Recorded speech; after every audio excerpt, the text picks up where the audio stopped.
দেশের বাইরে থেকে উনি গাছ কিনে এনে লাগাতেন।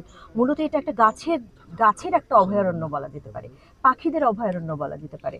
এবং সেই যখন যেখানে আমরা একটু অন্যরকম কোনো গাছ পাই যেটা আসলে সবসময় পাওয়া যায় না, দুর্লভ কিছু গাছ পেলেই আমরা এখনো নুহাশপল্লীতে এনে লাগাই। এবং প্রতি বছরই আমরা নুহাশপল্লীতে নতুন নতুন গাছ এখন লাগানো প্রতি হচ্ছে। বছর নতুন নতুন গাছ আর লাগানো সেট হচ্ছে। বা আপনার শুটিং, আমাদের 10 বছর শুটিং নাই, শুটিং নিয়ে আমাদের এই শুটিং এর ঘর কি হলো এটা নিয়ে আমাদের আসলে আসলে নুহাশপল্লী তো কোনো শুটিং স্পট না, এটা তো হুমায়ুন আহমেদের আসলে একটা আপনি বৃক্ষরাজের দিকে তাকান, আপনারা যারা গত 13 বছর একটু একটু করে আসেন প্রতি বছর, জন্মদিনে একবার আসেন, মৃত্যুদিনে অন্তত এই 2বার তো আপনারা আসেন, আপনারা দেখবেন সেই গাছগুলো, সেই সবুজ নুহাশপল্লীতে আগে যা ছিল তার চেয়ে আরো অনেক জৌলুসময় হয়েছে।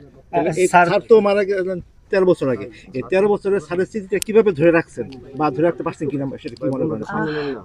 স্মৃতি ধরে রাখা আসলে কোনো একটা একটা মনুমেন্ট বানায় তো না,